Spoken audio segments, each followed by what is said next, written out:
পড়াশোনা করে উচ্চতর ডিগ্রি লাভ করে কি লাভ যদি মানুষের মনুষ্যত্ব বুদ্ধি বলতে না থাকে।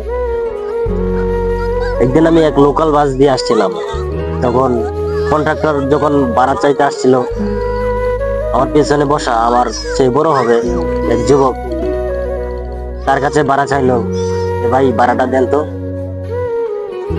তো কন্ট্রাক্টর মনে হয় একবারের জায়গায় দুইবার চেয়েছে। তখন যুবক ভাইটি বলল, বেটা বারবার ভাড়া চাস, আমাকে চেনস, একবারে আষাঢ় দিয়ে দেবো তোর। তখন আমি কন্ট্রাক্টরের মুখের দিকে চেয়ে রইলাম। আসলে তার চেহারাটা দেখার মতো ছিল না।